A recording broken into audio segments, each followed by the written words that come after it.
Happy New Year and welcome to Doing Our Bit. I'm Adrian Smale. This video may seem a depressing way to start the new year, but the truth is we are being lied to about the threat of climate change. Whereas I'm sure most of my subscribers will be better informed, I learnt a lot when I was fortunate enough to attend the National Emergency Briefing held in Westminster on the 27th of November 2025, which received minimal media coverage. The central message stated in the petition is that we, the public, have been failed by our media and by political leaders from all parties in regard to the seriousness of climate change. You only have to see posts on social media on what are serious messaging to see the posts attract majority laughing emoji and accompanying nonsense, non-science, non-fact-based comments. This is what people believe is true for them and their families. I would definitely listen to the full talks, links in the notes below, but I am just focusing on 4 key lies we have been told that don't fit the facts and the reality of the threat. Firstly, climate change is uncertain. Secondly, the impacts for the UK are many, many years off. 3, the UK's impact on emissions is a minimal 1%, so why bother? And 4, we cannot afford net zero. I want to start by framing the problem as I see it, and it's very much that the CO2 concentrations in the environment, in the atmosphere, are rising at unprecedented rates. If we measure the concentration of carbon dioxide in parts per million, and we look at that across the last, say, 800,000 years and compare that with today, we see a plot that looks like this. Now that has a variation in that of about 100 parts per million going up and down, basically related to the ice ages. If we then focus in on the last 10,000 years, and that's the time when human societies have really flourished, what we see then is a pathway that is much more stable in carbon dioxide. The variation has only been about 20 parts per million in that period of time. And so we've had a very stable temperature and a very stable climate during the flourishing of our societies. If we then look at the end of this, and so this is really where we began to burn fossil fuels in about 1850-ish, and we were about 280 parts per million by volume at that particular time. And if we look at that where we are today, we're now at 424 parts per million, almost overnight. We've gone to these ridiculously high levels, and it's rising rapidly every single year. We've driven temperatures up, approaching 1.5 degrees C warmer than at the time of the Industrial Revolution. If we don't stop burning fossil fuels, the temperatures will just keep rising. This idea that we cut fossil fuel use doesn't help. We have to eliminate fossil fuels, or the temperatures will just keep going up. The way we've set it up at the moment, the way the society is going at the moment, we're going to see a rise of about 2 degrees centigrade or so by the middle of this century. That's very hard to imagine that we're going to be any less than that. But there's now a small but very real risk that we could hit 4 degrees centigrade by the end of this century. Now, the prospects of 3 and 4 degrees centigrade of warming are absolutely dire. I mean, we cannot risk that at all. It is an extreme and unstable climate, far beyond any safe zone that has nurtured our civilization. And we're going to be seeing unprecedented societal and ecological collapse at these sorts of levels. We can see escalating geopolitical instability and rising military tensions. And there will be no real economy to talk about. There's no reduction in GDP. We'll be looking at systemic collapse. By 2050, 1 in 4 properties, 8 million in England, will be at risk of flooding. And new research by my group shows that UK winter rainfall has increased by 10% since 1980 because of the fossil fuels we're putting into the atmosphere. Now, an extra 30 millimetres of rainfall each winter sounds really small, but across the UK, that's 7.3 billion cubic metres of extra water. It's the same as 3 million Olympic-sized swimming pools, with an effect on flooding. This trend is some 25 years ahead of global climate model predictions. Hot, dry summers threaten our water security as well. Many of you will have noticed this year. They overstretch healthcare systems, and they bring a new danger to the UK, wildfires. These now happen on heathlands, forests, even on the edges of cities.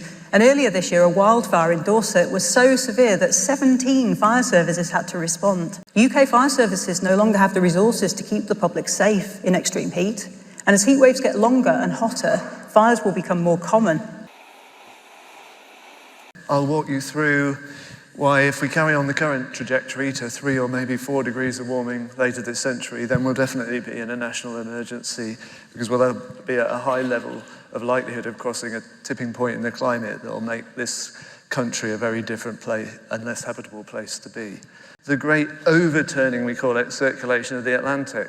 So this red thing is a surface current heading northwards, transporting masses of heat to where we are and giving us our nice, mild, equable climate, especially winters. If you lose the deep water formation, you can tip off this great overturning. We already know this circulation is weakening. We know the dramatic changes in climate that brought to our part of the world. And unfortunately, this circulation can pass and does pass a tipping point in a bunch of the state-of-the-art climate models that we run. I'll just show you an example of one of them. In this one, it's happened at around 2 degrees centigrade of global warming. On the right, you're seeing a remarkable comeback of the Arctic sea ice cover that happens if we cross this tipping point, with the sea ice reaching down to the wash and covering most of the North Sea by February each winter. On the left, there's some information about what the decadal winter climate extremes will be if we've crossed this tipping point. In London, it's minus 20 degrees C and 3 frozen months of the year. And in Edinburgh, it's minus 30 degrees C and 5.5 frozen months of the year. And yet the summers will still be hotter than today because it's a 2 degrees warmer world, not a 1.4 degrees warmer world. So the seasonality of the UK, the climate, is like nothing we've ever seen before. It's radically increased. We've previously looked at what would this do to some basic things like land use and food production. And the simple version is it eliminates the possibility to grow crops in the UK. So instead of being a bit over 50% dependent on food imports, we'll be perhaps nearer 100%. But that's possibly the least of our worries, because there'd be a major water security crisis. We calculate that there'd be not enough water from the winters to get through the summers in the southeast of England. My day job is emergencies. I know what an emergency looks like, and I know how you respond to an emergency. And you don't respond to emergencies with talk and homeopathy. You respond with genuine action. Until around 15 years ago, human impacts of climate change weren't even being discussed. And I was part of this commission that made this statement, that climate change was the greatest threat to human health of the 21st century. We were pointing out the risk, but we weren't adequately pointing out the hazard, because I don't think anymore it's about risk. It's about survival. It's about the survival not of future generations, but of my son, who was 20 last Sunday. This is what scares the living daylights out of me, because these sorts of climate impacts drive catastrophic downstream changes, which affect our socioeconomic systems in this sort of way. Without a functioning economy, without food supply available to us, we cannot run a health service, we cannot have health. The UK can't do this by itself. It's true, the UK can't solve the whole climate and nature crisis by itself, but that's not what is happening. Others are acting. In the last 10 years, we have seen a 7-fold increase in national climate policy around the world. Plus, the best way to get others to act is to act yourself. Leaders drive innovation and make it easier for others to follow. Just let's look at the last 10 years. Globally, wind is being built out 3 times the pace we thought it would be in 2015. Solar installations are 15 times faster than we thought they would be. EVs were expected to have 20% of the market in 2030. Have hit that last year, and they're now expected to double market share by 2030. And because faster is cheaper, the cost of the whole UK transition is now 73% cheaper than we thought it would be just 5 years ago. Last bad argument. We can't do this without raising the cost of living, which is code for we can't do this in ways that ordinary households will vote for at the ballot box. The issue of upfront costs and long-term benefits for households is a really good problem to crack, and we will not crack it by sitting on our hands. Inflation would have been 7% lower if we had decarbonised the power sector ahead of Russia invading Ukraine. It would have been a further 9% lower if our food system wasn't linked to fossil fuels through fertiliser prices, which went up 400% at that same time. And it would have been 11% lower if we'd have switched to heat pumps earlier. Think of all the good people we could have helped if we had acted earlier. And we can't go back, but we can avoid making the same mistake twice by acting now. We can't afford net zero. Yes, debt levels are high because of the financial crisis and because of COVID. And that's true that for lots of things that we need in this transition have got upfront costs and long-term benefits. But the economics doesn't change because of the fiscal situation we're in. The investment the UK needs to make to stay on the CCC's balanced pathway is equivalent to about £4 billion a year. That's 0.2% of GDP. And we can start seeing that to pay back from 2041. Even if other countries don't act, that would generate returns for the UK. The majority of that investment would be paid by the private sector.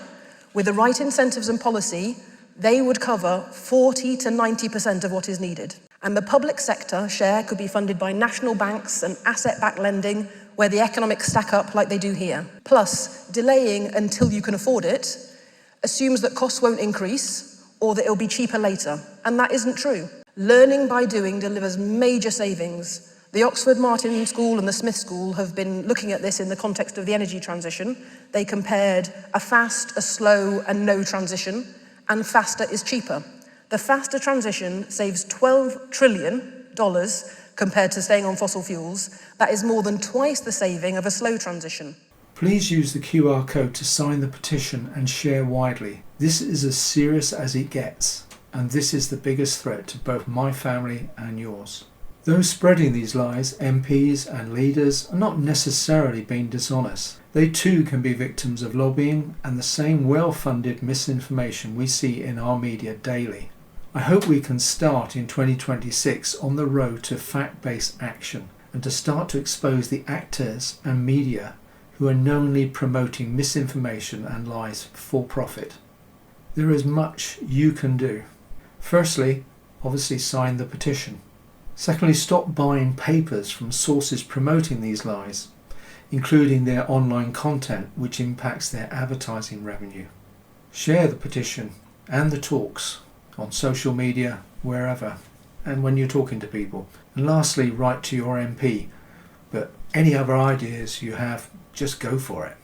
Please like, comment and subscribe and share, as it really does make a difference to the channel. But far, far more importantly, who gets to see this message? Because the central message is we can make a difference doing our bit. Bye until the next time.